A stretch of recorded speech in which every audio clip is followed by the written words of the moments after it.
in what is now being called the most stunning diplomatic counterpunch in decades, a joint press availability between the United States and Canada has produced a moment that broke Donald Trump's most prized weapon, his ability to always have the last word. The setting was standard: 2 podiums, 2 flags, a room full of correspondents, and live feeds broadcasting to every major news network across the planet. The expectation based on pre-meeting briefings was an exercise in diplomatic, normally lowered temperatures, constructive language, and a signal to global markets that 2 G7 allies were managing their differences like adults. That expectation lasted exactly 6 minutes. Donald Trump spoke first, and for the bulk of his opening remarks, he stayed on script. He referenced the importance of the bilateral relationship, noted areas of economic cooperation, and used measured language that his communications team had clearly prepared. Then, in the final 90 seconds, everything changed. His cadence shifted, his posture leaned forward, and his language moved from institutional diplomacy into raw improvisation. He began by criticizing Canada's negotiating position, then escalated to what he called an unwillingness to recognize reality, and then he crossed a line that no previous trade dispute had approached. Looking directly at Prime Minister Mark Carney standing just 6 feet to his left, Trump said that Canada's position in the trade dispute was, and these are his exact words, frankly, pathetic. He added that the Canadian government needed to stop embarrassing itself and accept terms that reflected the actual power dynamic between the two countries. The word pathetic hung in the room like a detonation. Diplomatic correspondents who have covered every phase of the U.S.-Canada relationship said later that this was not policy criticism, not negotiation tactics, not the kind of offhand remark that staffers quietly walk back. This was a public attack on the character of a G7 ally, a NATO founding member and the largest energy supplier to the United States. And Trump delivered it with the tone of a man who expected the word to land without consequence, because every word he has ever thrown at an adversary has landed without consequence. For the first time in his 50-year public career, he was wrong. Mark Carney did not react immediately. He allowed a pause of roughly 3 seconds after Trump's final word, a pause that analysts would later describe as a masterclass in tempo control. It separated Carney's response from Trump's attack,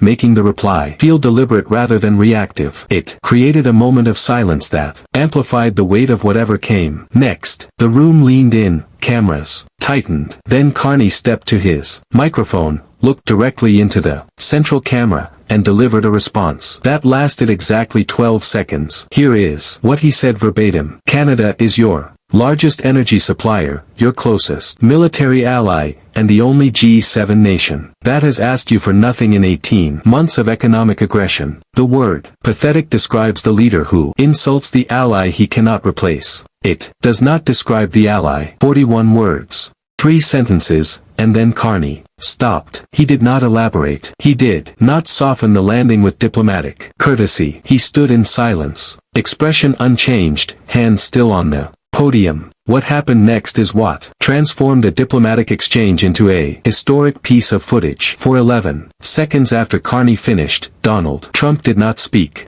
The camera that had been alternating between the two leaders held on Trump for the full duration, and what it captured was a sequence of micro expressions that body language analysts would later describe as one of the most revealing passages of nonverbal communication in modern political history. In the first 3 seconds, Trump's expression held the configuration of a man waiting for more, a slight forward lean, partially open mouth, expectation that additional words were coming. In seconds 4 through 6, the expression shifted as recognition set in that the response was complete. Rapid lateral eye movement followed, which behavioral analysts classify as a cognitive search pattern, the neurological signature of a brain scanning for a response and not finding one. In seconds 7 through 9, his jaw tightened and his eyes narrowed. In seconds 10 and 11, the expression resolved into a forced mask of indifference, a deliberate attempt to Project Unconcern that convinced no one in the room because the preceding 8 seconds had already shown the truth. When Trump finally spoke, his response confirmed the absence of a genuine counter. He said, "That's a nice little speech," and then pivoted to a talking point about trade deficits that had no connection to what Carney had just said. The dismissal was the tell. A man who had a substantive response would have delivered it. A man who had a better insult would have thrown it. That's a nice little speech is the verbal equivalent of walking away from a fight, while pretending you chose not to engage, a maneuver that only works if the audience did not just watch you search for a response for 11 seconds and fail to find one. The room saw the search. The cameras recorded the search. The footage preserved the search in permanent replayable frame-by-frame detail. Within hours, the 12-second clip had been viewed over 180 million times. It had been transcribed, translated, analyzed, and quoted on the floor of parliaments in 9 countries. Constitutional law professors cited it in columns. Negotiation experts used it in case studies before the day was over. 3 international news organizations ran it as their lead story with the same framing that a 12-second statement from a Canadian prime minister had done, something that 4 years of political opposition, legal challenges, and media scrutiny had never accomplished. It had rendered Donald Trump visibly, verifiably, publicly speechless. The structural genius of Carney's response lies in its 3-part architecture. The first movement, lasting roughly 5 seconds, established factual reality. Largest energy supplier, closest military ally, only G7 nation that has asked for nothing in 18 months of economic aggression. Every claim was verifiable, documented, and unchallengeable. The energy supply data is a matter of public record. Canada provides roughly 60% of all American crude oil imports. The military alliance is a matter of treaty. The absence of Canadian request during the confrontation is a matter of diplomatic record. By opening with facts, Carney eliminated the possibility of any rebuttal based on disputing the premise. There was nothing to dispute. Everything he said was true. The second movement, lasting roughly 4 seconds, repositioned the word pathetic. Carney said the word pathetic describes the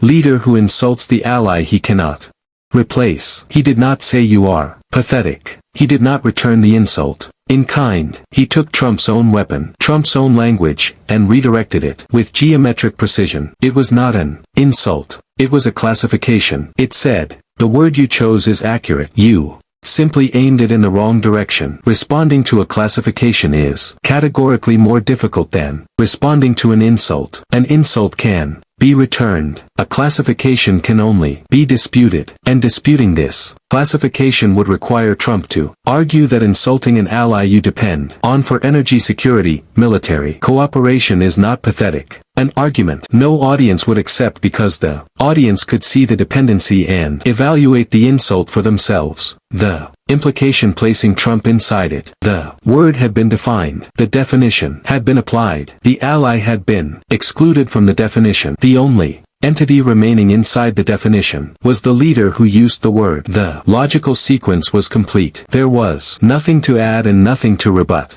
because the conclusion followed necessarily from the premises, and the premises were facts. 12 seconds, 3 movements, facts, repositioning, conclusion. Each movement closed one category of rebuttal until every exit was sealed and the only available response was silence. The financial markets reacted within hours. The Dow dipped 280 points in the first hour of trading the following morning, not because of any policy change, but because the footage introduced a variable that markets understand instinctively. A leader who can be publicly silenced is a leader whose authority has been visibly compromised, and compromised authority is a risk factor that markets price immediately. 2 multinational corporations with significant cross-border operations paused expansion plans. A European luxury hospitality group quietly removed a Trump-branded property from its portfolio. International event bookings at Trump properties saw their steepest single-week decline of the entire trade confrontation. The question was not theoretical, it was a risk assessment. And risk assessments drive capital allocation. The White House communications team spent 48 hours attempting to manage the fallout, cycling through 3 response strategies. The first was dismissal. Senior advisors characterized Carney's response as rehearsed and theatrical. That line was immediately undermined by the footage itself, which showed a delivery so calm, so unhurried, and so precisely modulated that it read not as theater, but as the opposite of theater. As the clinical statement of a man who did not need to perform, because the facts were sufficient. The second strategy was deflection. The White House pivoted to trade statistics, releasing a document detailing the bilateral trade deficit and arguing that the substance of the dispute, not the rhetoric, was what mattered.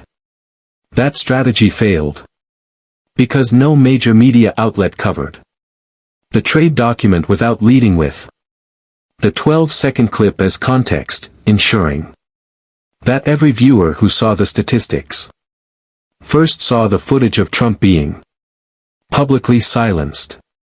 The third strategy was escalation.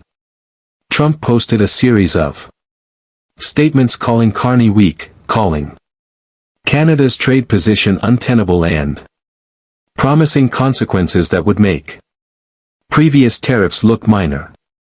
The escalation strategy was the most damaging of the three because it told the world that the 12 seconds were still reverberating 48 hours later, that the president was still thinking about them, still responding to them, still unable to move past them. Every subsequent statement about the exchange extended its lifespan and confirmed its impact. The diplomatic response from the international community followed a devastating pattern. The French president's office issued a statement that did not reference the exchange directly, but reaffirmed France's respect for Canada's role in the international order and its commitment to diplomatic discourse that reflects the dignity of the nations involved. The word dignity was a scalpel.